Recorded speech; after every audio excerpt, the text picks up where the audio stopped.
gentleman over here. Wow, and from that crazy, wild crowd moment, you utter silence. When you were making this film, did you have any inkling of a possibility that it would have the potential to become this kind of phenomenon? No, definitely not. I made film essentially for Indians in India and abroad, and we have a large Indian diaspora in US, so we have a big market for Indian films in US. So we expected this kind of reaction or this kind of reception from the Indians. But never from the Americans, especially.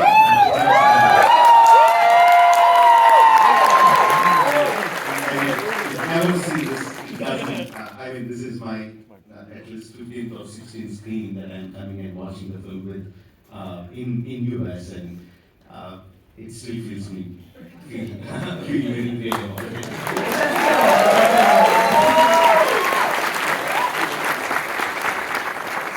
I should have led with congratulations on all the critical success the film's having. You've been nominated for 2 Golden Globes, and the Golden Globes are on Tuesday, so good luck at the Golden Globes. And also all of the Critics Awards, the New York Film Critics Circle, the LA Film Critics Choice Awards. So doing this sort of awards circuit, like, have you met any sort of famous fans of film that have expressed their... so many of them. Yeah, I saw Jessica Chastain tweeted today. I mean, to be frank, some of the people who appreciated the film, I didn't even know they were celebrities. I had to go back and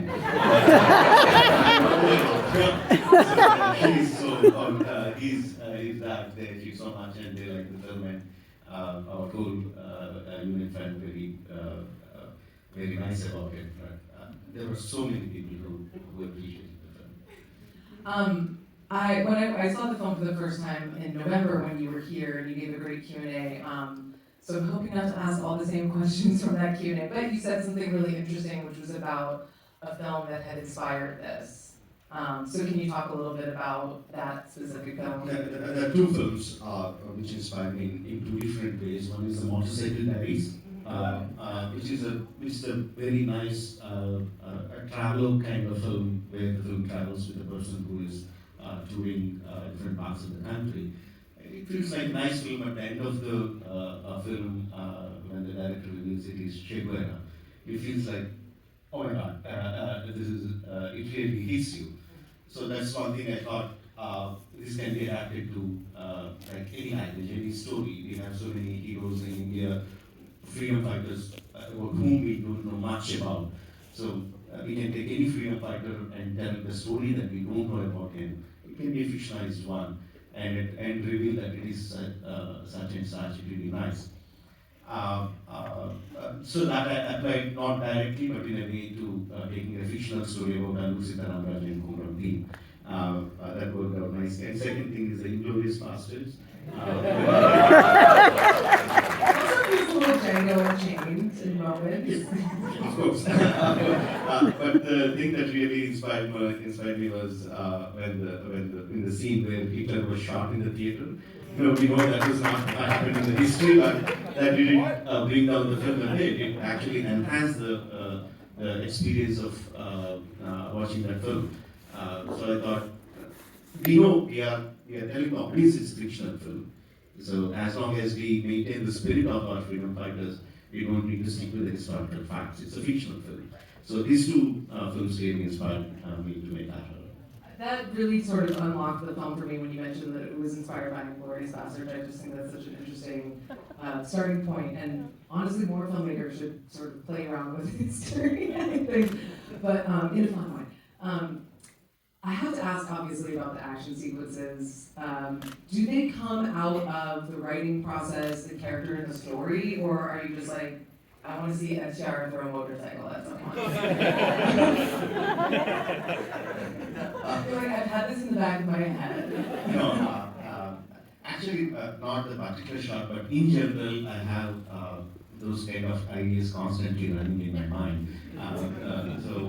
I need to find a story that substantiates that kind of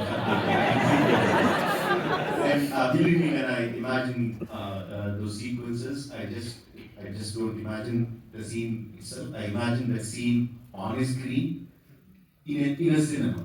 I imagine that the scene in my head along with the audience, and imagine them cheering and laughing and getting up and doing crazy things. That's how that's how and it's very hard to, along with my technicians, to achieve that effect on the audience. So, is there a specific moment in this film that you have been holding on to for a while that you wanted to, like I always want to do something with animals or trains or bridges or. I love animals, and I keep using them in my films before I use them extensively in RRR, and I'm pretty sure that I'll be using them even more in my forthcoming films. That's for sure. Any particular thing? As Telugus, all of us know that Charan is a horse rider, very good horse rider, and Tarak is a very good bike rider. We know that, and for a long time I was thinking I should do something with both of them riding a horse and a bike. So that thought somehow manifested into that bridge sequence. Yes. And can you talk also about like just sort of the nuts and bolts process of making a film like this, shooting sequences like this? Are you doing extensive pre-visualization or storyboarding? Like how is that? What is the start to finish for you?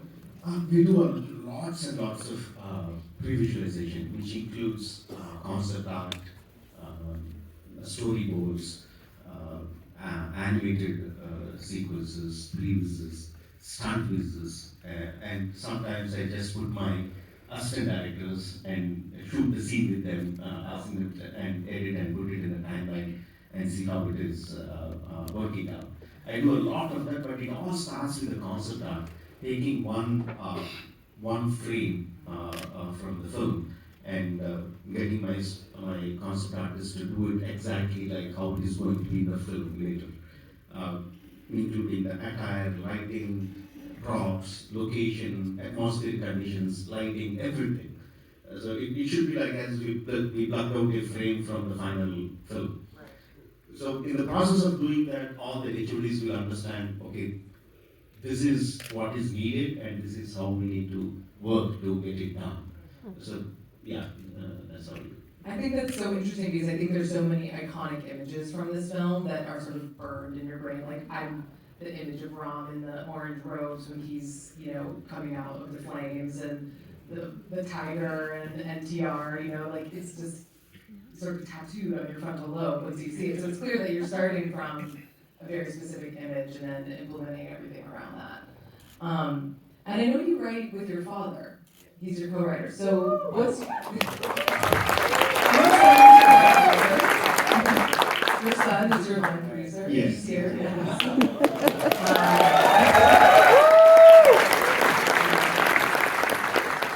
What is the process like writing with your father? I mean, are you batting ideas around? Does he take some aspect of the writing and you take another? Like how do you guys work together? Writing is actually discussing a lot.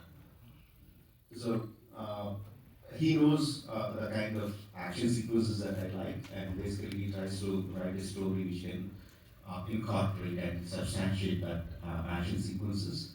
And being an experienced writer, he knows action sequences will not be so impactful unless there is an emotional backing up, and he tries to create that flow. And we constantly discuss. Actually, writing is mostly discussing. I worked under him for 5-6 years as an assistant writer before I became a director, and he wrote for most of my films. So by now we are totally in sync.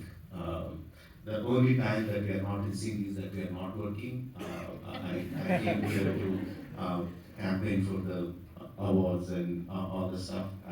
He thinks I'm wasting my time. After an extensive tour of coming to America, going back to Japan, coming to America, I spent almost 2 months, exhausted 2 months, and the moment I returned home, he said, "Is your holiday over? Can you holiday?" So that's the only time it is agreed.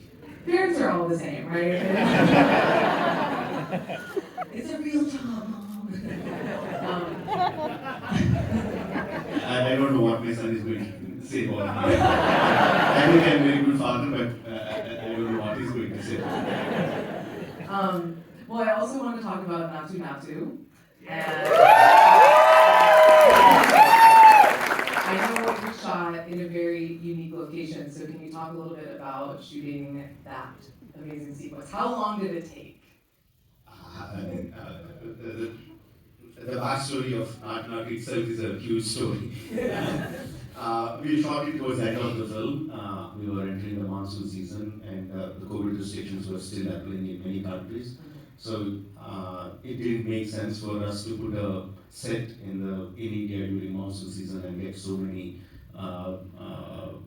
foreigners from outside the country because the sequence needed that. So our option was that we go outside the country, find a location which is a kind of colonial building, and we cheat that location as Delhi. So we were searching, and we ended up at Ukraine. And I didn't know that Ukraine was on the verge of war at that point of time. The people there didn't make us feel that they were on the verge of war. So they were quite friendly. I worked with many Western technicians, but the difference I found with the Ukrainians is that each of the industries has its own work culture. It is quite different from one another. The moment they saw that we belong to a different work culture, they immediately adapted to it, and they came into our work culture and helped us achieve what we did. The place where we shot the song is the Presidential Palace. Okay, you can't get to shoot a Natu Natu song in front of a presidential palace. I don't think any of the countries. But they were gracious enough to get the permissions, and we shot it there. We had a great time. We shot it for 20 days.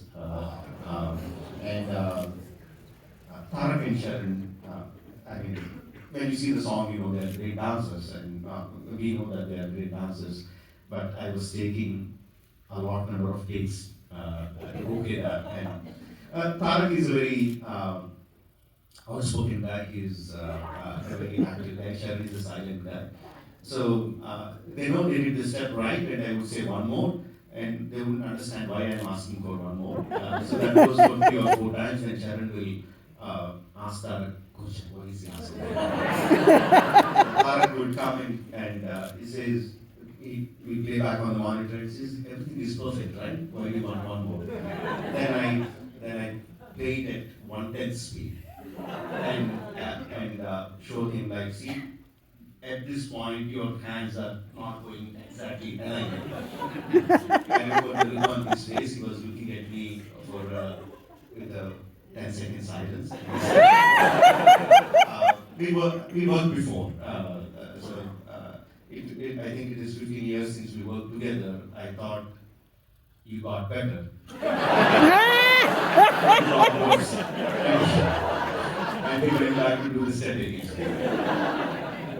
That has to be rough on the knees, man, doing that many takes. And after shooting for 12 hours a day, we would go back to the hotel and practice again for 2 hours for the next day. Oh. Yeah, it is really rough on the knees. So is it harder to shoot something like Natu Natu, or like the crowd, Ram versus the crowd, like that kind of action sequence, or is it the same thing? Both are different. I would say the actors would definitely say Natu Natu is difficult. I didn't have difficulty. My only difficulty is that because it's the end of the schedule, I had to finish within the given dates. There is no way I can go beyond the date. In India, probably I would have shot for another 1 week, definitely. But there I had to finish within that stipulated time, so I didn't have any problem except for that. They had not a problem. The other sequences, for example, Ramajouli interaction with the crowd, that was quite a difficult scene to shoot. I mean, the difficulty would be in an aspect that no one could guess. If you see the crowd, all of them are wearing turbans. That is the style of Northern India in those days. They wear huge turbans, and it is hand tied, and they are in that kind of melee. At the end of one shot, 50% of the turbans would come off, and the moment we say the shot is cut, there is a bunch of costumers standing up. The guys will come and they're like trying with machines, and before we go for a second take, all the people are brought back. And I'm just giving you a small example of how hard they do work to get that effect. And the fight master had to. I think he composed that fight for almost 2.5 months. I can't believe someone didn't get hurt in that. It looked so brutal. Like no one got hurt. It was practiced so much. It looks like a complete uncontrolled rowdy crowd, but each and every moment of every extra actor there was rehearsed and choreographed. So no one got hurt, except for maybe a few scratches here and there. No one got hurt. That's amazing. Like, huge props to your stunt coordinator and King Solomon, and all of those stunts are just so incredible. I also, first of all, I just want to say thank you for bringing us back to the movies, because this is it's ultimately this movie is, you see it anywhere you can, but to see it in the theater is the best way to watch it is in the theater. The energy is just incredible, and thank you guys all for your energy today.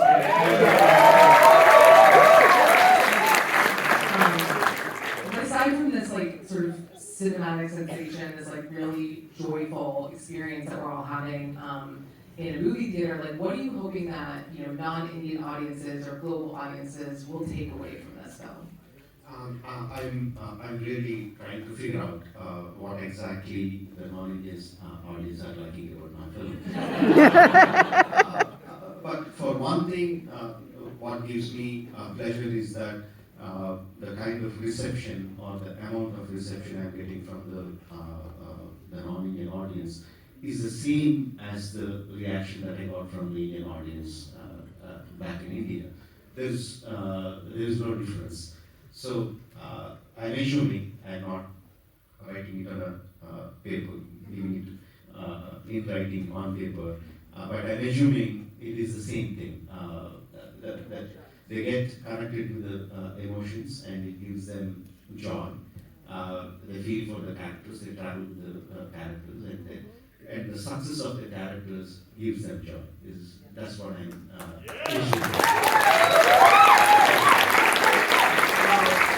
Maybe we can do one or two audience questions. Okay, you put your hand up first, right back there with the black mask on. Yes, you. Love this movie, third time saying it. Your shots are obviously very planned out. Are there any happy accidents in the movie? Moments that you didn't plan that you kept?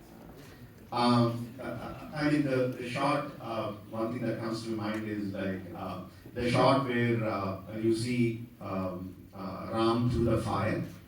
That was not originally planned in the script. Wow. So while we were shooting, while we are taking some few extra shots, before the actors come in, we thought we'd take some fill-in shots, and I suddenly thought it would be very nice to see the fire open and we see Ram through that. But by the time, it is a small amount of fire, not a big fire. So there were about 60, 70 fighters, the actors, everyone were getting ready, they got ready and they were ready to shoot. but I kept them waiting and I was shooting the small file. Putting lights and all that stuff. I was very happy seeing the shots in slow frames, but my producer was not so happy.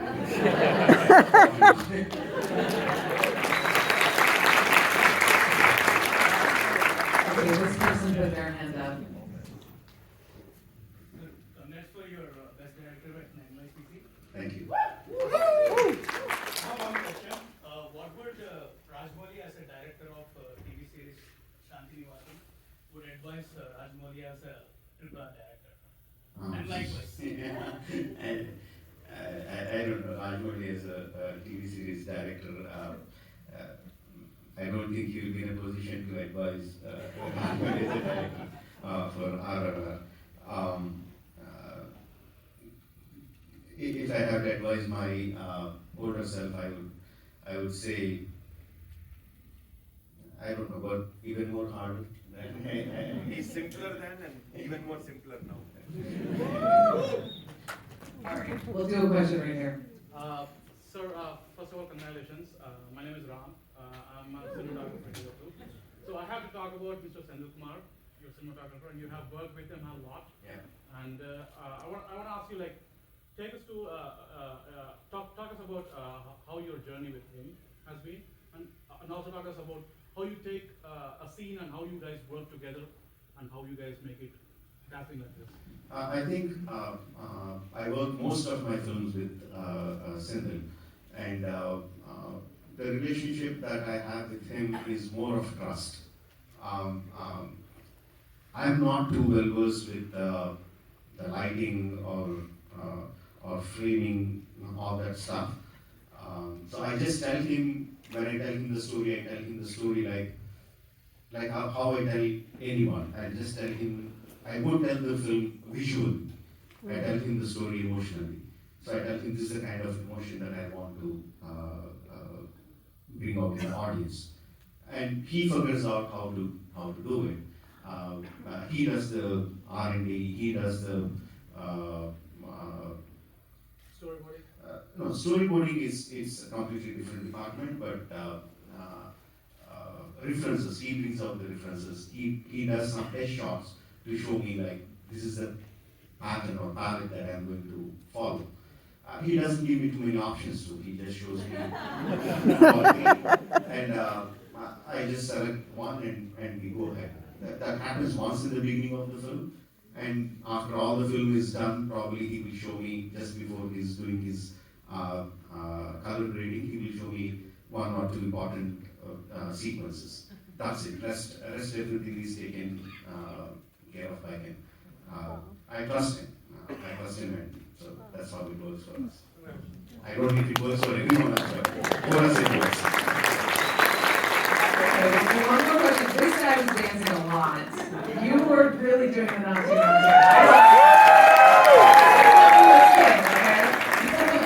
But I don't know whether he still can get that for the African market.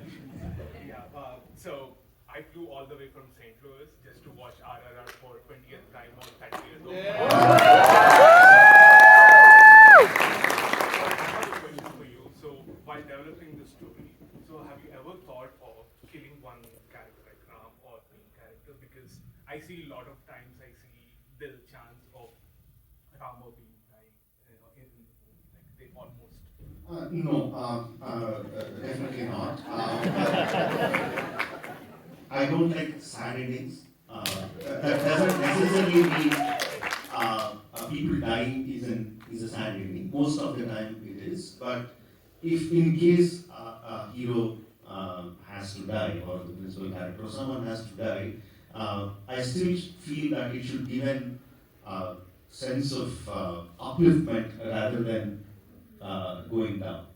So unless that happens in the story, or unless that there's a scope for that in the story, I wouldn't go that way. But for some time we contemplated, because in real life we know that Ramajouli and Choreographing, both of them have died in the hands of British. So for some time we contemplated, shall we keep the audience on the edge, making them feel that they are going to die in that final quest of going to achieve the weapons, shall we make the audience feel that they are going to die? And give a twist in the end that they didn't.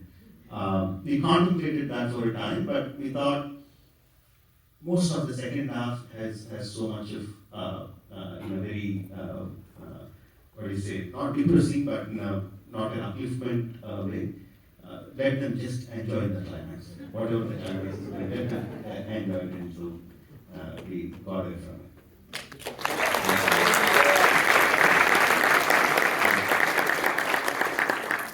So, whenever I watch choreographing those songs, my heart is shivering. Like, I can feel that emotion in the song. Thank you so much. Thank you for uplifting us all and giving us all this emotional journey and for talking to us and being here tonight. Thank you all for being here.